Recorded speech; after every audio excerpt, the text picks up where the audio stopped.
오늘 본문에서 예수님은 제자들과 함께 가이사랴 빌립보 지역으로 가셨습니다. 가이사랴 빌립보는 예수님이 주로 활동하던 갈릴리 호수에서 더 북쪽으로 올라간 지역에 있습니다. 현재 이스라엘 땅으로 치자면 저기서 조금 가까운 곳이 바로 레바논 국경이고 조금 약간 오른쪽 위로가 시리아 땅이 되겠습니다. 그래서 저 가이사랴 빌립보 지역은 현재 이스라엘 지리상으로는 시리아, 이스라엘, 레바논이 이렇게 서로 면해 있는 그런 곳이 되겠습니다. 혹시 이스라엘 뉴스를 이렇게 듣다 보면 레바논에서 헤즈볼라가 로켓을 쐈는데 로켓이 떨어져서 이스라엘 마을에 피해를 입었다 할 때 저 지역이 되겠습니다. 예수님 시대에도 저 지역은 이스라엘의 국경의 끝단이 되겠습니다. 그래서 저기서 이제 더 가면 시리아 다마스커스로 가는 길이고 저기서 다시 되돌아 내려오면 예루살렘으로 거꾸로 내려오는 길이 되겠습니다. 마가복음 전체의 구조를 살펴보면 오늘 본문이 8장인데 8장까지는 예수님이 저 갈릴리 지역에서 사역을 하시다가 제자들을 데리고 가이사랴 빌립보 지역에 올라가셨다가 저기서 이제부터 이제 9장부터는 예루살렘까지 올라가는 여정이 나머지 마가복음의 기록이 되겠습니다. 그러니까 마가복음 8장은 마가복음 전체의 중간 지점, 그리고 가이사랴 빌립보는 지리적으로는 이제 예수님이 예루살렘을 향하여서 올라가는 그 출발 지점에 해당하는 곳이 되겠습니다. 저 가이사랴 빌립보 지역에는 예수님 시대 혹은 그 이후의 시대에는 로마가 지어놓은 로마 그리스 신전들이 그림처럼 있습니다. 저 그림은 보곤도예요. 저기에 있는 그림처럼 그리스 로마의 신전들이 저곳에 있었습니다. 거기에는 판테온 신전이 있는데 그 로마의 여러 신들을 이렇게 다 모아놓고 섬기는 그런 곳에서 예수님이 제자들에게 묻습니다. 사람들이 나를 향하여 누구라 하더냐 이렇게 물어봅니다. 더러는 엘리야, 더러는 선지자 중에 하나, 더러는 세례 요한 이렇게 얘기합니다. 그리고 나서 예수님이 너희는 나를 누구라 하느냐 이렇게 물어보십니다. 예수님이 저곳에서 너희는 나를 누구라 하느냐 할 때에는 이렇게도 생각을 해볼 수 있겠습니다. 여러 그리스 로마의 신들이 있는 많은 이방 신들이 있는 많은 섬길 만한 신들이 있는 그런 곳에서 너희는 나를 누구라고 하느냐? 너희는 나를 어떻게 섬긴다고 생각을 하느냐? 이렇게 많은 다른 옵션들 중에서 하나라고 생각하느냐? 아니면 나를 하나님의 아들로 그렇게 고백을 하느냐? 이렇게 묻는 것으로 이해를 해볼 수 있겠습니다. 예수님께서 이렇게 질문하실 때에 두 단계 정도로 이렇게 질문을 합니다. 첫 번째, 사람들이 나를 누구라 하느냐? 가볍죠. 다른 사람들은 예수님에 대하여 어떻게 얘기합니다. 내가 관계되어 있지 않으니 다른 사람들의 얘기를 하는 것은 그렇게 크게 부담이 없습니다. 그런데 이어서 너희는 나를 누구라 하느냐 할 때에는 이 질문은 조금 무겁습니다. 다른 사람들은 예수님에 대해서 어떻게 얘기합니다. 너는 뭐라고 하느냐 할 때 나는 주님을 뭐라고 고백합니다 할 때는 질문의 무게가 다르죠. 내 대답을 할 때에는 나의 고백이 담겨 있기 때문에 어렵습니다.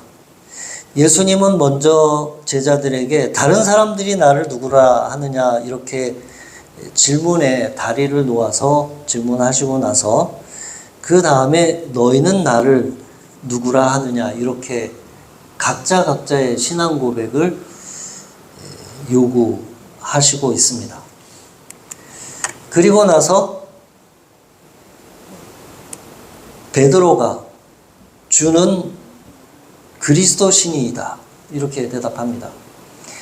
마태복음에는 주는 살아계신 하나님의 아들이시요 하나님의 메시아입니다 이렇게 고백을 하죠. 조금 더 자세하게. 베드로의 고백을 듣고 나서 이제 예수님이 이런 말씀을 하십니다. 비로소 그들에게 가르치시되, 비로소 무엇을 가르치시냐면 인자가 많은 고난을 받고 장로들과 대제사장들과 서기관들에게 버림받아 죽임을 당하고 사흘 만에 살아나야 할 것을 비로소 그들에게 말씀하시니라.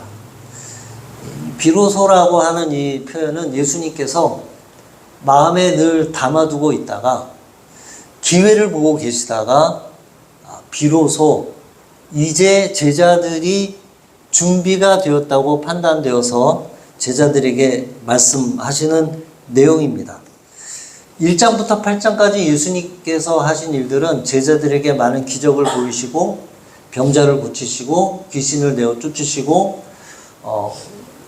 물고기 2마리와 보리떡 5덩어리로 5,000명을 먹이시는 그런 놀라운 일들을 통해서 제자들을 준비시키신 거죠. 제자들이 고백할 수 있는 준비를 시키신 다음에 일단 예수님이 그러한 분이신지 충분히 인식을 한 다음에 예수님의 고난을 말씀합니다. 제자들을 준비시키시고 그리고 제자들이 준비가 되었을 때, 마음의 준비가 되었을 때에 그 말씀을 하십니다. 그런데 예수님의 예상과는 달리 제자들이 충분히 준비가 된 것 같지는 않습니다. 왜냐하면 이 일을 드러내놓고 말씀을 하시니 베드로가 예수를 붙들고 항변하니, 이 전까지는 8장 전까지는 예수님이 예수님의 메시아 정체성을 은밀하게 조심스럽게 숨기면서 이렇게 얘기를 하시는데 이제는 본인이 고난을 당해야 하고 십자가를 져야 한다는 것을 이제 대놓고 드러내놓고 말씀을 하시니 베드로가 예수님을 붙들고 항변을 합니다. 이 표현이 재밌습니다. 예수님을 붙들고 항변하다. 우리 번역에는 항변하다라고 되어 있는데 항변하다라기보다는 예수님을 꾸짖다 라는 표현이 더 정확한 표현이 되겠습니다. 베드로가 예수님을 붙들고 영어 성경 본문을 보면 똑같은 단어입니다. rebuke. 예수님을 꾸짖다. 그 헬라어 단어로 보면 이 단어가 언제 또 다른 곳에서 쓰였냐 하면 이 마가복음 1장과 9장에 예수님께서 귀신을 쫓아낼 때 귀신을 꾸짖어서 쫓아내는데 그 같은 단어입니다. 그리고 풍랑이 갈릴리 바다에 이르렀을 때에 그 풍랑을 잔잔케 하여 바람을 꾸짖을 때 바로 이 단어가 쓰여진 단어입니다. 베드로가 예수님을 꾸짖었습니다. 예수님이 틀렸다. 그렇게 하시면 안 된다. 이렇게 꾸짖습니다. 그러니 예수님이 다시 베드로를 또 꾸짖습니다. 내가 하나님의 일을 생각하지 아니하고 사람의 일을 생각한다 라고 베드로를 또 꾸짖습니다. 베드로도 날카롭고 예수님도 날카롭습니다. 베드로와 예수님이 부딪힙니다. 그만큼 민감한, 그만큼 제자들로서는 받아들이기 어려운 그런 내용입니다.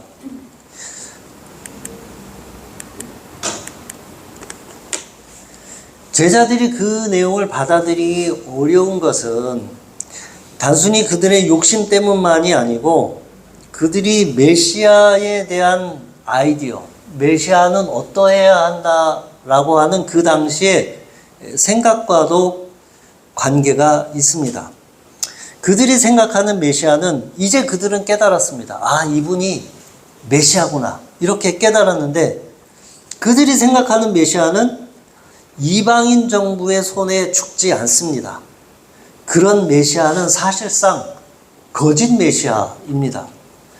그들이 생각하는 메시아는 아주 강력한 메시아입니다. 그런 메시아가 붙잡혀서 죽는다고 하는 것은 그들이 받아들일 수 없는 메시아입니다. 그것은 메시아일 수가 없는 것입니다. 제자들은 혼돈스럽습니다. 지금까지 1장에서부터 8장까지 걸쳐서 이분이 메시아인 것을 비로소 그들이 깨달았는데 이분이 하시는 말씀이 나는 이제 대제사장들과 서기관들과 장로들에 의하여 붙잡혀서 죽어야 할 것이다. 이렇게 말씀하니 베드로가 날카롭게 예수님을 꾸짖는 것입니다. 또 한 가지는 유대인들은 메시아가 대제사장과 친화적 관계를 맺을 것이라고 기대를 했습니다. 당연히 메시아가 오면 예루살렘에 있는 대제사장들 그리고 높은 종교 지도자들은 당연히 예수님이 아니라 그때 오는 메시아를 그들이 알아보고 그 메시아를 영접할 것이라고 그렇게 생각을 했습니다. 그러하니 제자들은 우리가 이제 깨달은 이 예수님이 예루살렘에 가기만 하면 대제사장들과 종교 지도자들이 예수님을 환영하고 맞아들이고 좋은 관계를 맺고 이스라엘 나라를 함께 새롭게 할 것이라고 그렇게 생각을 하고 있었습니다. 그런데 예수님이 내가 대제사장들과 장로들과 바리새인들에게 고난을 당해야 할 것이고 죽임을 당해야 할 것이라고 하는 그 예수님의 말씀에 베드로와 제자들은 혼돈스럽고 받아들이기가 어려운 것이었습니다. 그리고 이어서 예수님이 주시는 말씀입니다. 무리와 제자들을 불러 이제 제자들뿐만 아니라 무리들까지 다 같이 불러서 누구든지 나를 따라오려거든 자기를 부인하고 자기 십자가를 지고 나를 따를 것이니라. 원래 세를 모으려고 하면 이런 말을 하면 안 됩니다. 이런 말을 하면 따라오려던 사람들도 아닌가 보다 하고 돌아서게 만드는 그런 발언이죠. 예수님에게 기대를 가지고 모여들었던 그 제자들과 그 많은 무리들에게 내가 이제 고난을 받아야 하고 나뿐만 아니라 나를 따라오려거든 자기를 부인하고 자기 십자가를 지고 따라와야 한다. 이거는 이제 큰 세를 이루어서 이스라엘의 북쪽 끝에서부터 예루살렘까지 큰 세를 이루어서 어떤 그거를 만들어야 할 그런 상황에서 할 만한 이야기는 아니죠. 사람들이 의심하고 떠나가게 만들 그런 이야기입니다.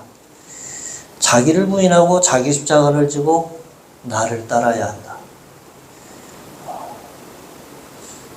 이게 되지 않으면 돌아가라는 얘기죠. 너무너무 혼란스럽고 혼동스러운 그런 예수님의 말씀입니다. 여기서 자기를 부인하고 자기 십자가를 지고 아마도 그 중에는 어떤 사람들은 생각을 달리하고 예수님을 따르기를 그만하기도 했을 것이고 또 제자들의 마음 가운데는 혹시나 하는 의심들이 생겼을 수도 있고 그들이 생각하는 메시아와 또 예수님이 보여주는 모습이 예수님의 행하는 기적과 예수님의 모습을 볼 때는 분명히 메시아가 분명한데 예수님이 예언하시는 말씀, 앞으로 되어질 일들에 대한 말씀은 너무나 혼동스러웠습니다. 그런데 여기 한 가지 놓치고 있는 것은 무엇이냐면 예수님이 고난을 받고 십자가에서 죽는다는 얘기만 한 것이 아니라 사흘 후에 다시 살아난다는 약속의 말씀을 또 하십니다. 그런데 제자들의 귀에는, 제자들의 마음에는 그 말씀은 들리지 않아요. 예수님이 사흘 후에 다시 부활하신다는 놀라운 말씀, 죽었던 사람이 다시 살아난다는 말씀은 온데간데 없고 들리지 않습니다. 다만 들리는 것은 그들의 기대를 부숴버리는 예수님의 예언의 말씀. 이제 고난을 받고 십자가에 죽어야 한다는 말씀만 너무 크게 들리기 때문에 사흘 후에 다시 부활한다는 말씀이 들리지 않습니다. 사흘 후에 다시 부활한다는 말씀이 들리고 그것이 큰 믿음으로 자리 잡았다면 그들은 감수하겠습니다. 끝까지 믿고 따라가 보겠습니다. 그렇게 하지 않고 예수님을 꾸짖습니다. 그건 메시아의 길이 아닙니다. 그건 우리를 배신하는 길입니다. 그것은 우리의 기대를 저버리는 말씀입니다. 우리가 예수님을 보고 따라오고 기대한 것은 다른 것입니다. 우리의 기대를 망가뜨리지 마십시오. 예수님을 꾸짖습니다. 예수님이 또 그들을 꾸짖습니다. 나를 따라오려거든 자기를 부인하고 자기 십자가를 지고 나를 따라와야 할 것이다. 한 가지가 크게 보이고 한 가지가 크게 생각이 자리 잡으면 다른 쪽은 들리지 않고 다른 쪽은 보이지 않습니다. 죽었던 사람이 다시 살아난다. 사흘 만에 다시 살아날 것이다. 그 말씀은 안 들려요. 그 말씀은 전혀 들리지 않습니다. 여기서 우리는 다시 이 말씀을 우리에게로 적용해서 우리는 이 예수님의 말씀을 어떻게 이해하고 들을 것인지 생각해 보면 좋겠습니다. 자기를 부인한다는 것은 어떤 것일까요? 이 자기를 부인한다는 말에 제자들과 무리들이 걸려 넘어졌습니다. 자기를 부인하고 자기 십자가를 지고 따라와야 한다는 예수님의 말씀에 걸려서 넘어졌어요. 자기를 부인한다고 하는 것은 흔히 생각하기를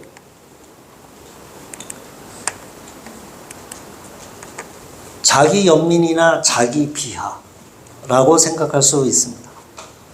자기 자신을 죽이는 것이다. 혹은 자기 자아를 죽이는 것이다. 예수님을 따르려면 자기 자아를 버려야 한다. 그렇게 생각할 수 있습니다. 자기를 부인한다고 하는 것은 자기 자아를 죽인다기보다는 오히려 참된 자아를 세우는 것이 자기를 부인하는 것입니다.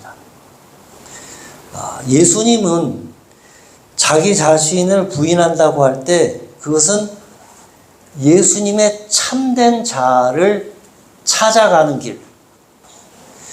만약에 예수님이 베드로의 말을 듣고 베드로가 하자는 대로 하였다면 그것이야말로 예수님이 자기 자신을 잃어버리는 일이죠. 예수님에게 있어서 자기를 부인하는 것은 자기 자신의 십자가의 길을 가는 것이 자기 자신을 찾아가는 길입니다. 우리는 보통 예수님을 따를 때에 자기를 부인한다 혹은 자기를 버린다 하는 이 부분에서 언뜻 나는 다 없애야 하는 것이 맞는 것인가? 나를 비워내야 하는 것인가? 라고 생각할 수 있습니다. 오히려 성령으로 예수님으로 참된 자아를 채워나가는 것이 자기를 부인하는 길이 되겠습니다. 자기의 참된 정체성을 찾아 나가는 것이 자기를 부인하는 길이 됩니다. 그것이 왜 그런가? 찰스 테일러라고 하는 이 카나다 철학자가 계신데, 이분이 이런 얘기를 합니다. 우리가 참된 자기 정체성을 찾아가려면 두 가지 중요한 게 있는데, 첫 번째는 자기에게 중요한 사람과의 관계, 자기에게 권위가 있는 사람과의 관계, 자기가 중요하다고 생각하는, 자기가 높은 사람이라고 생각하는, 자기가 높게 인정하는 사람과의 관계가 중요하다. 또 하나는 자기 자신을 넘어서는 높은 가치와 자기가 연결될 때 우리는 자기 자신의 참된 정체성을 발견하게 된다. 그렇게 말씀합니다. 왜냐하면 사람은 스스로 자기 혼자 독자적으로 자기 존재의 의미를 만들어낼 수 없다. 입니다. 자기 혼자, 자기 독자적으로 스스로 자기 존재의 의미, 자기 존재의 가치, 자기가 왜 존재해야 하는 그 이유, 그것을 혼자서, 자기 혼자서 만들어낼 수 없다. 그렇게 얘기합니다. 관계 속에서 만들어집니다. 내가 중요하게 생각하는 사람, 내가 권위를 인정하는 사람, 그런 사람으로부터 받는 피드백, 그런 사람이 나에게 나를 인정해주고, 나를 격려해주고, 나를 칭찬해주고, 나를 좋아해주고, 그럴 때 우리는 존재의 가치를 느끼게 됩니다. 또 하나는 내가 스스로 내가 원하는 마음대로, 내가 원하는 대로, 내가 선택하는 대로 그렇게 살면 내가 가치를 느끼는 것이 아니라 나를 넘어서는 뭔가 다른 사람들이 사회적으로 가치 있다고 여기는 것, 다른 사람들이 귀하다고 여기는 것, 그런 것들과 관계된 어떤 것들을 내가 할 때에 나는 나 스스로 가치 있다 느껴지고 존재의 의미를 느끼게 된다고 하는 것입니다. 요즘 젊은 분들은 자기 존재와 자기 가치의 근거 혹은 소스, 그런 걸 어디서 주로 찾는가? 소셜 네트워크 서비스에서 주로 찾는 거죠. 이 좋아요, 그 다음에 많은 사람들이 이 인스타나 이런 데서 올라오는 반응, 이런 것들이 중요하죠. 카톡에서 올라오는 반응, 이런 것들이 중요하죠. 오죽하면 그 소셜 네트워크에서 올라오는 글들과 반응들에 따라서 기쁘기도 하고 슬퍼지기도 하고 우울해지기도 하고 뭔가 된 것 같기도 하고 그럴까요? 그런데 이것이 주는 한계가 있는데, 이 중요한, 내가 중요하게 생각하는 어떤 사람들로부터의 반응, 혹은 나의 존재를 넘어서는 큰 사회적 가치나 혹은 사람들이 귀하다고 여기는 그런 것과 관계된 일들, 그런 것들과 분리될 때 우리는 자기의 참 정체성을 찾기가 어렵습니다. 자기를 부인한다고 하는 것은 자기의 참 정체성을 하나님의 말씀과 하나님의 관계에서 찾는 것입니다. 하나님과의 참 관계성 속에서 하나님이 나를 어떻게 보는가? 하나님이 나를 어떻게 인정하는가? 하나님은 나를 얼만큼 사랑하는가? 거기에서부터 내 참 정체성을 찾을 때 우리는 참 자유 혹은 참된 자아를 찾게 될 것입니다. 자기 십자가를 지고 간다고 하는 것은 각자의 십자가를 지고 간다고 하는 것입니다. 예수님은 예수님의 십자가를 지는 것이지 내가 예수님의 십자가를 지는 것이 아니죠. 나는 나의 십자가를 지는 것이지 내가 다른 사람의 십자가를 지는 것이 아닙니다. 각자에게는 각자 자기가 지어야 할 고유한 자기의 십자가가 있는 것입니다. 자기 십자가를 진다고 하는 것은 자기만의 거듭남의 과정을 걷는 것이라고 할 수 있겠습니다. 자기 십자가를 지는 것은 자기만의 거듭남의 과정을 걷는 것인데 그 거듭남의 끝은 무엇이냐? 자기 성품의 변화라고 할 수 있겠습니다. 십자가는 사람마다 다 다를 수 있죠. 각자 자기가 지어야 하는 십자가가 다 다를 수 있죠. 예전에 우리 부모님 세대가 그런 말씀들을 하시죠.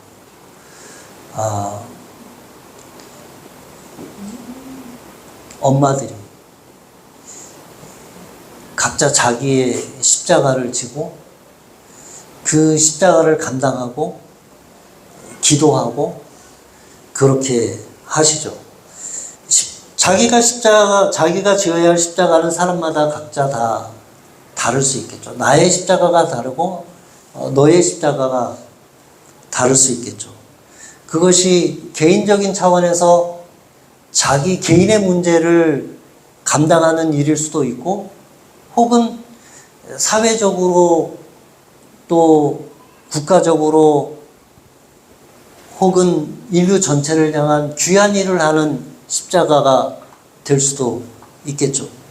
그런데 그 모든 십자가를 지고 가는 그 길의 끝에는 거듭남이 있고 그리고 자기 정체성과 참된 그 자신이 되는 과정이 있겠죠. 제가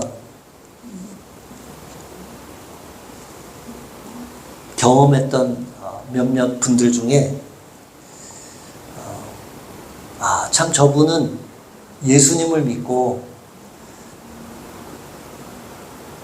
사람이 정말 변화되었구나, 달라졌구나 그렇게 여겨지는 분이 있는데 그 중에 한 분이 우리 작은 처형이에요.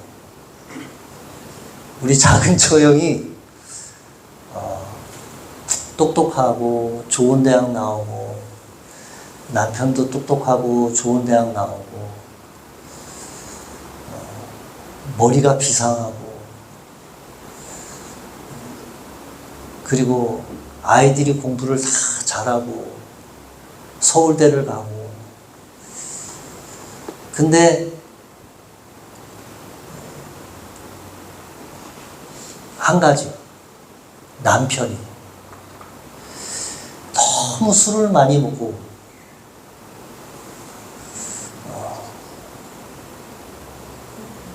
내 십자가는 우리 남편이다 그렇게 생각하고 그 전에는 그렇게 믿음이 그렇게 열심이거나 그런 분이 아니었어요. 그런데 늘 남편을 위해서 기도하고 조금씩 변화되고 달라지고 그러더니 그 남편이 몇 차례 죽을 고비를 넘겼죠. 너무 술을 많이 먹어서 알코올성 급성 간염이 이런 거 와가지고 몇 번 죽을 고비를 넘기고 그런 고비를 넘기고 하면서 자기 남편을 자기 십자가라고 생각하고 기도하고 그러더니 어느 순간에 이렇게 지나고 보니까 우리 처형 자체가 너무 훌륭한 사람으로 바뀌어져 있는 거예요. 너무 훌륭한 사람. 오래 참고 인내하고 마음이 여유롭고 하나님을 향한 그 마음이 특심하고 너무 인자한 사람으로 바뀌어 있는 거예요. 우리 작은 처형은 아주 칼 같은 사람이었어요. 아주 극T에다가 극J에다가. 근데 지나고 보니까 너무 여유 있고 자비롭고 그런 사람이 되어 있어요. 제가 본 어떤 사람은 늘 초조하고 불안하고 공황장애에 시달리고 그러던 사람인데 하나님을 믿고 신앙이 깊어지면서 어느덧 사람을 보면 매우 이 사람은 참 귀한 집안 사람인가 보다 하는 그런 느낌이 나는 사람으로 바뀌어져 있습니다. 참된 자기 정체성을 외부의 인정으로부터 찾지 않고 하나님으로부터 자기의 참된 정체성을 찾고 그리고 자기 십자가를 지고 그 고난의 과정을 다 지나가면 어떤 큰 업적을 이뤘다라는 것보다도 그 사람 자체가 달라져 있다는 결론에 이르게 됩니다. 사람 자체가 달라져 있다. 그 십자가를 지고 그 어려운 세월을, 그 어려운 시간을 지나가 하나님에게서 자기의 참된 정체성, 흔들리지 않는 정체성, 불안하지 않은 그 정체성을 찾아내고 그 시간이 지나면 어느덧 이 사람 뭐지? 이 사람 궁금하다. 다른 사람은 다 이런 상황에서 이런데 어떻게 이 사람은 이런 상황에서 이렇게 흔들리지 않는 모습을 보이는 것일까? 십자가는 누구나 다 다른 자기의 십자가를 지지만 그 십자가의 끝에 가선 부활하여 영광의 왕으로 오시는 예수님처럼 사람이 달라져 있는 것이죠. 예수님께서 자기를 부인하고 자기 십자가를 지고 나를 따르라 하시는 그 말씀을 오늘 우리에게 적용해 본다면 우리는 예수님이, 하나님이 나를 보시는 시선, 내가 나를 보는 시선은 늘 불안하고 내가 나를 보는 시선은 나도 나를 믿을 수가 없고 내가 나를 보는 나의 시선은 부족하죠. 그러나 하나님이 나를 보는 시선으로 나를 바라보는 그것이 자기를 부인하고 참된 정체성을 찾는 것이고 그리고 내게 주어진 십자가, 그것이 내 출생 환경에서 주어진 것이든 혹은 내 가정 형편에서 주어진 결핍이든 혹은 내 존재 자체로부터 오는 결핍이든 어떤 것이든지 간에 혹은 관계에서 오는 십자가이든지 간에 자기의 십자가를 지고 끝까지 갈 때에 그 십자가의 끝에서 변화된 나 자신, 어느 누구에게도 흔들리지 않는 나 자신, 온전한 사람, 단단한 사람. 전에는 매우 취약했던 사람인데 나중에는 모든 사람들이 의지할 수 있는 그런 단단한 사람. 혹은 전에는 너무 꽉 막혀 있고 너무 고지식하고 너무 강압적이고 너무 억압적인 사람이었는데 나중에는 모든 사람들이 편안해하고 모든 사람들이 같이 있고 싶어하는 그런 사람으로 변화된 나 자신. 그것이 오늘 예수님께서 자기를 부인하고 자기 십자가를 지고 나를 따르라고 초대하시는 초대의 말씀이 되겠습니다. 기도하겠습니다. 사랑이 많으신 하나님 아버지, 우리는 연약하고 취약하고 다른 사람들의 비판과 거절에 쉽게 무너지고 내가 하고자 하는 일들이 부딪히고 실패하고 좌절할 때 쉽게 무너져 내립니다.